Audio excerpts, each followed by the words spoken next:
Hey, it's John at Brew-News.com, and today we've got a German Pils. And in this video, we're going to talk about techniques and/or processes that I followed to hopefully make a good version of this beer. In detail, we'll talk about water chemistry, boil length, mash duration, and maybe a little bit of the yeast strain that I used, and/or maybe a difference between U.S. and German hops. But let's put that to the side. Let's talk about the recipe. This is a German Pils, and I looked at a few different recipes online and came up with this very, very simple grain bill. 10 pounds. This is for a 5-gallon batch. So 10 pounds of Pilsner malt. That's 95% of the grain bill, and 0.5 pounds, a half pound of acylated malt. That's 5% of the mash. This was for a 90-minute mash. That was technique number one. Let's do a 90-minute mash and a 90-minute boil. Water, I used RO water, or distilled water, and 2 grams of both calcium chloride and 2 grams of gypsum went into the mash, and then 2 grams of each, again, calcium chloride and gypsum, went into the sparge. So 9 gallons total was my brewing water. So came out with a very balanced profile between sulfate and chloride, but very small amounts of once I got to 50 ppm of calcium, I said we're good. For the hops, again, this is a 90-minute boil. At 60 minutes to go in the boil, I used 1.25 ounces of U.S. Tettnang with a 5.7% alpha acids. And then at 15 minutes to go in the boil, I used German Hallertauer, just a half ounce of that, or 14 grams. Also threw in a Whirlflock tablet at 15 minutes to go in the boil, and then just at flame out, or 1 minute to go in the boil, another half ounce of Hallertauer hops. Same thing. It was 3.8% alpha acids. Fermented at 54 degrees Fahrenheit. The original gravity was 1054, a little higher than expected. Final gravity was also higher than expected.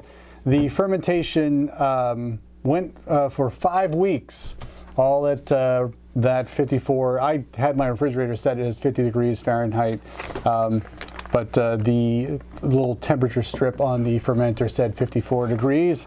So we went with that, and I just let it go. Didn't really secondary, just threw it in the keg, put some gelatin on it. That was 5 grams of gelatin, heated up in a 250 milliliter water, and then put that into the keg, let it sit for a couple days, and this is what we got.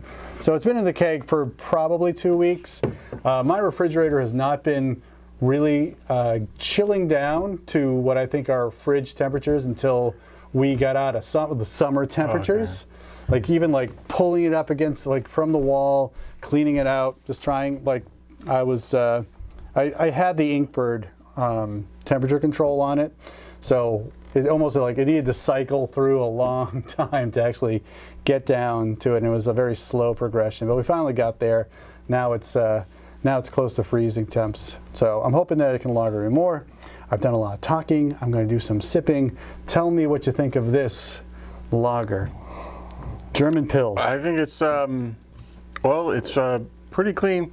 The aroma off the bat, there's a subtle ester there, it's mild, but there's a little bit of a pear-like ester on there that's not totally out of style, but it's just interesting to note that that's there. Otherwise, I get the Pilsner malt there, and then the flavor's the same thing. It's all just really clean Pilsner malt. Yeah, I mean, it's really bright. It's sweet-ish, there's that Pilsner malt sweetness. Yeah. And then it's the bitterness is a little bit low to me as far as German Pilsner goes. It tastes a little bit. I could use another 5 IBUs, 10 IBUs there or so, I think. Just to, I think, balance against that Pilsner malt.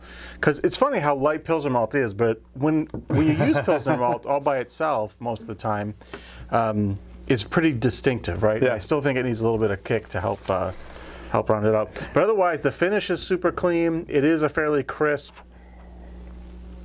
like a chloride sulfate ratio with the hopping. It's pretty straightforward. I don't really get any halitow on the nose per se. It's just mostly malt. Maybe there's a little bit of a spice, that quality there to it. But I mean, otherwise, it's a super drinkable beer. It's came out pretty good. So was this? I missed the parts.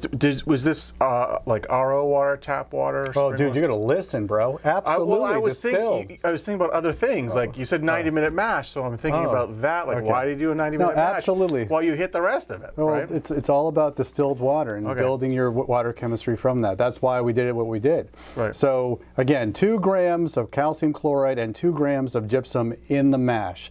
I did the exact same measurement for the sparge. And you added that to the sparge water? Yes. Yeah, okay, cool. So that's that. What was your inspiration for adding it to the sparge water? For flavoring. Your second, as opposed to in the kettle? Yes. Is what I'm asking. Well, I think just so I could add it and make sure that I could dissolve it in heated water and stuff and make sure that it was there. But okay. And without adding it to the kettle, I'm not sure if I would see it. Like with the wort, I don't know if I would be able to see if it was totally dissolved into it. Mm-hmm. So with the actual, when I was heating up the sparge water, I was mixing it in just to get it into the to the process. Sure. And the acidulated malt, so that's do you use a calculator to figure out how much you want to use for that, or was that just like a recipe? That was based on a recipe. Yeah. Okay. Yeah. So I don't even know. Again, without a pH meter, I wasn't sure if my mash was within the right range, but just based on Pilsners that people are, sorry, this is a German Pils, but Pilsner styles that people have sent us from different parts of the world. I still go back to that Italian Pilsner that the guy from Sweden sent us. I was just like, oh, that's so great. But the other ones, they've treated their beer with some kind of acid addition, and this was just an easy way to do it. Yep. So yeah, that was kind of it. Like I've never done that before, along with building up my water profile from distilled water. So that was, I was taking a leap of faith there, but I feel like this beer has ended up a lot less flabby, more crisp. Than anything I've ever brewed before. It's certainly, crisp. It's cleaner tasting. Flabby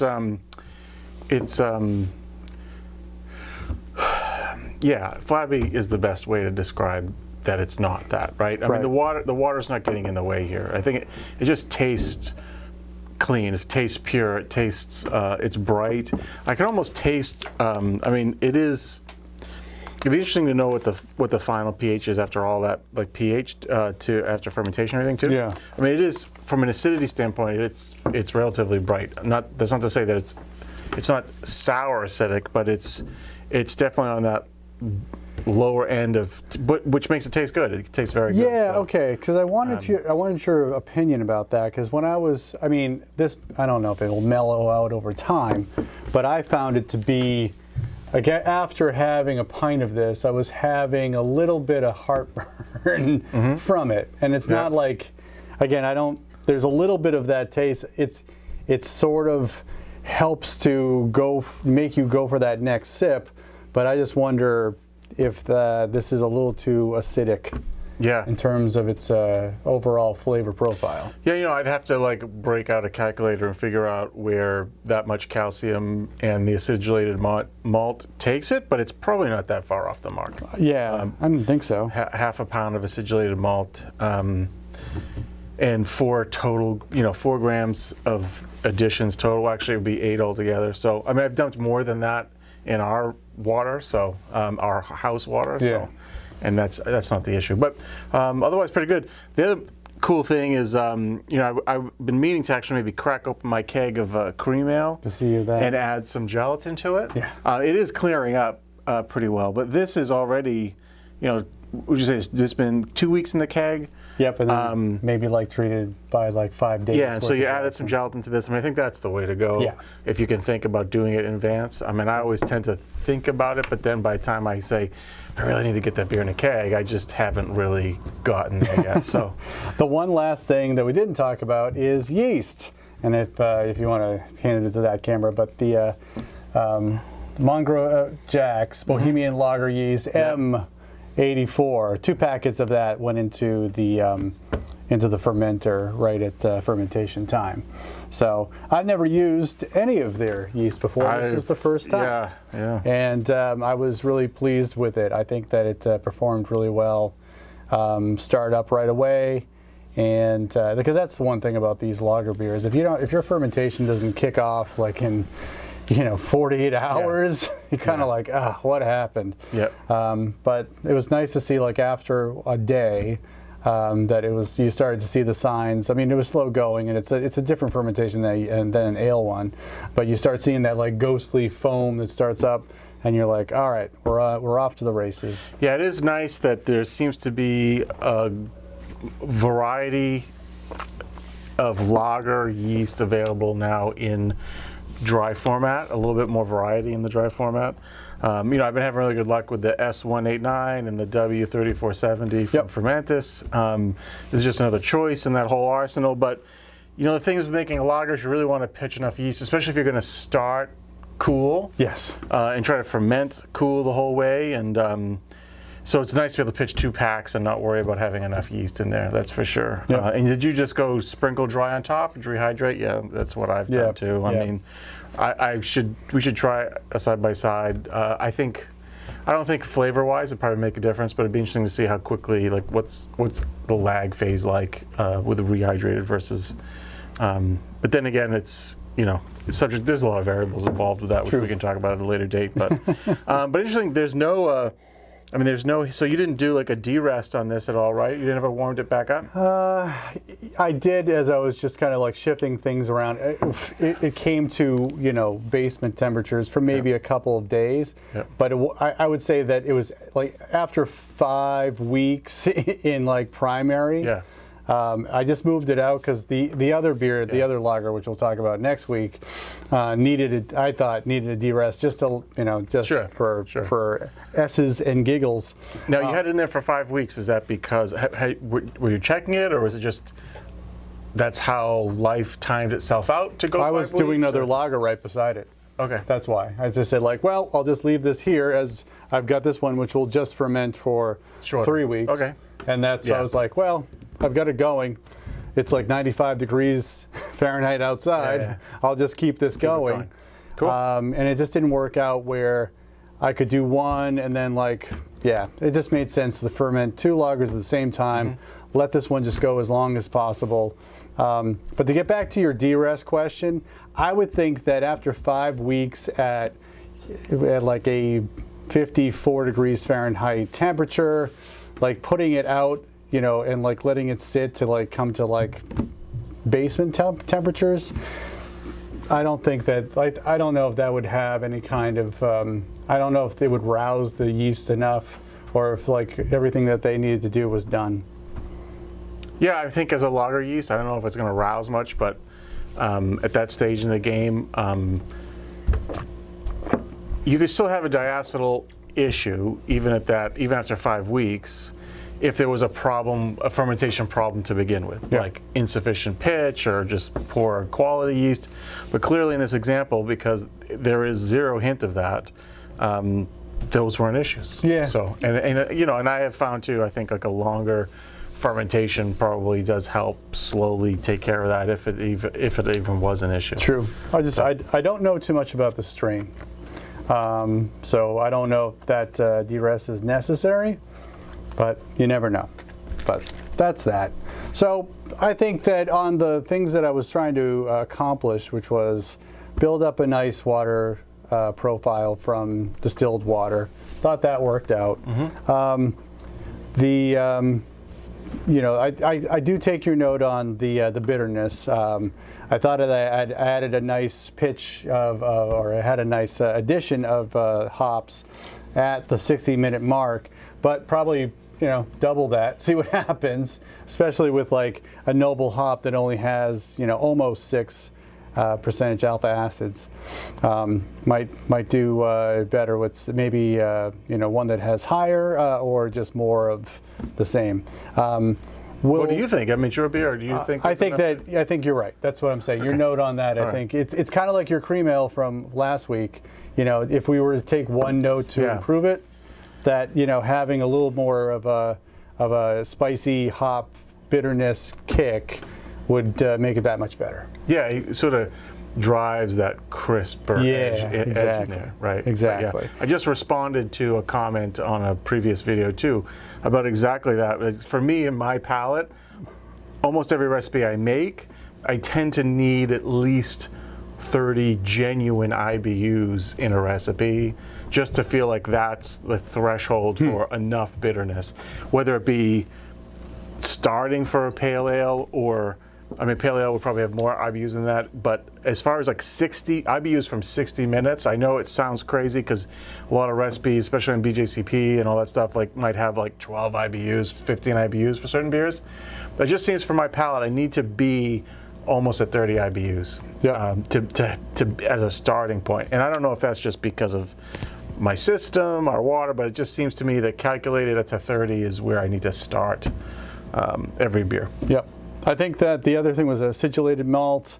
Wanted to try that, and thought that was okay. I'm not sure if that, like, the acid taste also came through in the finished beer, but we can experiment with that too. Yep. And then I think that's really it. I like it's about the. I don't know if we want to talk about U.S. versus German hops. I think you just need more hops. I don't think it matters where the country of origin is. Not a 60-minute edition. No, that's true. And then the yeast strain M84. I think that was great. I'll try more. It's pretty clean. Yeah, very clean. More of the Mangrove Jacks lager strains if they have any more. But that was great. So cool. Well, I hope that you learned something from this video. I certainly did. I'm always on the path to try to improve pilsners. Unfortunately, they take a long time to. Yeah, I could probably do one of those room temperature ones with those strains that like produce lager styles at room temperatures. But I don't know. I'm kind of a traditionalist. I want to do this more. I think the lagers I've made before where I've had the time to ferment at a cool temperature and then transfer to a secondary and then chill that, like really lager it for 6 weeks at near freezing temperatures. I've had, I think, a lot of, those are some of the most enjoyable beers that I've brewed for myself, like in my own opinion. This was good. I think that probably over time, now that my fridge is now getting to cold temperatures, this will probably get better over time. And I think even the transfer over from my house, just warming up just a little bit, it's like so much better when it's super cold right out of the keg. Anyway, thanks for watching. Appreciate your time. If you like this video, give us a thumbs up, subscribe to our channel. We do this kind of thing every single week for John and Mike, brew-dudes.com. Brew on. Cheers.